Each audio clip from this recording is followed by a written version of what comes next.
যে ননদ বাজে বাজে ভাষায় অশ্লীল ভাষায় আমার মা বাবা আমার চরিত্র তুলে নোংরা নোংরা ভাষায় গালাগাল দেয়। তারপরে 18 মাসের শিশুকে কোলে নিয়ে আক্রান্ত গৃহবধূর অভিযোগের ভিত্তিতে বিএনএসের একাধিক ধারায় মামলা। ধৃত শুভ্র সরকার। গৃহবধূকে গালিগালাজ, মারধর এবং শ্লীলতাহানির চেষ্টার অভিযোগকে কেন্দ্র করে চাঞ্চল্য ছড়ালো হুগলির গোঘাটে। অভিযোগ, 18 মাসের শিশুকে কোলে নিয়ে থাকা অবস্থাতেই গৃহবধূকে ধাক্কা দিয়ে ফেলে দেওয়া হয় এবং তার পরনের শাড়ি টেনে খুলে দেওয়ার চেষ্টা করা হয়। ঘটনার পর প্রাণনাশের হুমকি দেওয়ার অভিযোগ উঠেছে। এই মামলায় শুভ্র সরকার নামক এক যুবককে গ্রেফতার করেছে গোঘাট থানার পুলিশ এবং লিখিত অভিযোগ সূত্রে জানা গিয়েছে, গত 25শে জুলাই রাত 9:30 নাগাদ খাটুল গ্রামের ওই গৃহবধূ বাড়িতে তার ননদ সহ কয়েকজন যান। অভিযোগ, সেখানে প্রথমে গালিগালাজ এবং কটূক্তি করা হয়। এরপরে গৃহবধূর ওপর চড়াও হয়ে তাকে মারধর এবং ধাক্কা দেওয়া হয়। অভিযোগকারিনীর দাবি, ঘটনার সময় তার কোলে ছিল 18 মাসের শিশু কন্যা। ধাক্কায় পড়ে গিয়ে তিনি মাথা এবং কোমরে আঘাত পান। এরপর তার পরনের শাড়ি টেনে খুলে দেওয়ার চেষ্টা করা হয় বলে অভিযোগ। পাশাপাশি তাকে প্রাণনাশের হুমকিও দেওয়া হয় বলে লিখিত অভিযোগে উল্লেখ করা হয়েছে। ঘটনার পর 27শে জুলাই গোঘাট থানায় লিখিত অভিযোগ দায়ের হয়। সে অভিযোগের ভিত্তিতে বিএনএসের 126-2, 115-2, 76, 351-3 এবং 179 ধারায় মামলা রুজু করা হয়েছে বলে পুলিশ সূত্রে জানা গিয়েছে। তদন্তে নেমে বাঁকুড়ার জয়পুর থানার সুখজোড়া গ্রামের বাসিন্দা শুভ্র সরকারকে গ্রেফতার করে পুলিশ। তাকে আদালতে পেশ করার প্রক্রিয়া চলছে। ঘটনার সঙ্গে আরও কেউ জড়িত কিনা তা খতিয়ে দেখতে তদন্ত চালাচ্ছে গোঘাট থানার পুলিশ।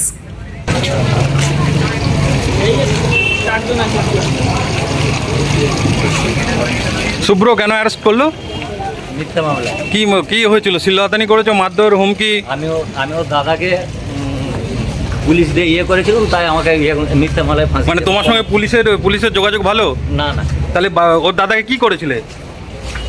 ও দাদা আমাকে রাস্তায় একদম গাড়িতে ডাকে, হ্যাঁ, ডেকে মারধর করে, হ্যাঁ, যে আমাকে ডাকে, ডেকে আমি থানায় চাপ দিই যে কেন অ্যারেস্ট হয়নি, যে ওকে অ্যারেস্ট। তাহলে ওর বৌদির শ্লীলতাহানি কেন করলে? ওর বৌদি প্রমাণ দেখা, ওর বৌদি রেকর্ডিং তো আমার কাছে আছে। ওর বৌদি বলেছে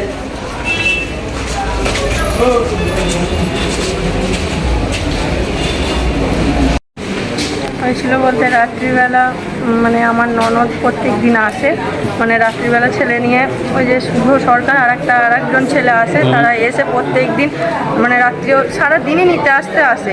রাত্রিবেলা নামাতে এসেছিলো, নামাতে আসাতে আমি আমার শ্বশুরকে ফোন করে বলেছিলাম যে আমার 10 মিনিট লেট হবে, আমার তো একটা ছোটো বাচ্চা আছে, আমি তাকে খাওয়াচ্ছি, 10 মিনিট পর আমি খুলে দেবো। মানে 10 মিনিটের বদলে ঠিক 12 মিনিট হয়েছে এমন, তার আগে দরজা ঢাকালেছে, এত পায়ে করে দরজাটাকে গোড়ালে যা হোক করে আমি বাচ্চাকে অর্ধেক খাওয়ানো রেখে আমি নিচে নেমে গিয়েছিলাম, গিয়ে আমি দরজা খুলে দিয়েছি। খুলে দেওয়াতেই দরজাটা খুলে দিয়ে আসাতেই এত মানে আমার যে ননদ বাজে বাজে ভাষায় অশ্লীল ভাষায় আমার মা বাবা আমার চরিত্র তুলে নোংরা নোংরা ভাষায় গালাগাল দেয়। তারপরে দিয়ে গালাগাল দেওয়ার পর আমি ওপরকে আমি ঠিক আছে, তুমি যা বলছো সেগুলো তো তুমি মনে হয়, ওই জন্য আমাকে ওরম ভাষায় গালাগাল দিচ্ছ। আমি ওপরকে চলে যাই, বাচ্চা নিয়ে দরজা খোলা হয়ে গেছে যেহেতু, দিয়ে আমার ননদও ওপরে চলে যায়। ওপরে চলে যেতে আমি দিয়ে দেখছি দরজা কেউ আঁটে নেই। তাহলে আবার 9টা বাজছে তখন রাত্রিবেলা, তাহলে কি আমি দরজাটা খুলে রাখা থাকবে? আমি বউ মানুষ একা রয়েছি ঘরেতে। দিয়ে ওপরকে চলে যেতে আমি আবার নিচে নেমে আসি বাচ্চাটাকে নিয়ে, যে দরজাটা আমি আবার আঁটতে যাবো, সেই সময় আমার ননদ ফোনটা করে ওপর থেকে নেমে আসে, তুমি এসো, তোমরা দুজনের বাইরে দাঁড়িয়ে আসো, তাড়াতাড়ি ভেতরে আসো, আমি দরজা খুলে দিচ্ছি।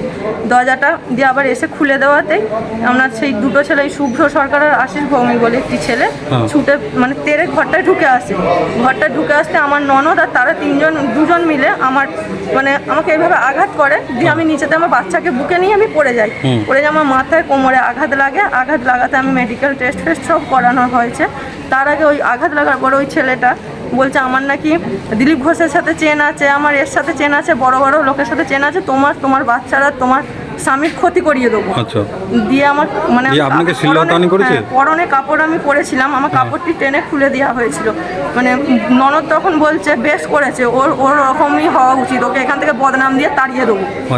দিয়ে এরকম ইয়েতে আমার মানে শাড়িটি খুলে দেওয়াতে আমার পেটে গায়ে নোংরা ভাবে বাজে ইয়েতে হাত দেওয়ার চেষ্টা করে। আমি খুব চেঁচামেচি করাতে আমার পাশাপাশি মোটামুটি সবাই বেরিয়ে আসতে ওরা তখন ছুটে চলে যায়, বলছে তোদেরকে পরে দেখে নেবো, এই কথাটি বলে ওরা তেরে ছুটে চলে যায়। দিয়ে আমি বলছি ঠিক আছে, আপনাদের যদি দেখে নেওয়ার হয় দেখে নেবেন, তারপরে কি করলে? থানায় অভিযোগ করলে? হ্যাঁ, তারপরে আমরা ওই মেডিকেল টেস্ট করিয়ে থানায় অভিযোগ করেছিলাম। থানায় অভিযোগ করাতে থানায় অভিযোগ নিয়েছিল। এখন কি চাইছো তুমি? এখন চাইছি বলতে এর যেন বিচার হয়। ও যে শুভ্র সরকারকে অ্যারেস্ট হ্যাঁ, করেছে পুলিশ? হ্যাঁ অ্যারেস্ট করেছে। কালকে আমার স্বামীকে আমি দেখাই যে এই ছেলেটাই এসেছিল আমাকে এরকম করেছে। তাহলে এই ছেলেটাকে আমি চিনতে পেরেছি। তখন আমার স্বামী দুপুরবেলা ছুটে গিয়ে ও পেছু পেছু মোটরসাইকেলে করে ধাওয়া করতে আমাদের ননদকে নিতে এসেছিল আবার এই শুভ্র সরকার। দিয়ে আবার ধাওয়া করাতে আমার স্বামী ধাওয়া করাতে তাকে গিয়ে ধরেছে।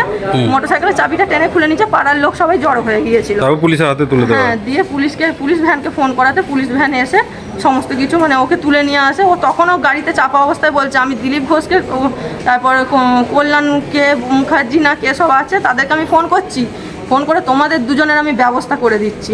আমার যা ওপর পোস্টে হাত আছে সেটা তুমি জানো না।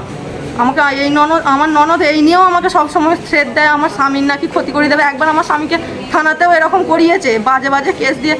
নিজের দাদা নাকি শ্লীলতাহানি করেছে, নিজের বৌদি ওর শ্লীলতাহানি করেছে, এইসব করে বাবাকে দিয়ে সাক্ষী দিয়ে, বাবাও এখন মেয়ের সাপোর্টে সাক্ষী দিয়ে এখন তারা ওই সব করেছে। ঠিক আছে।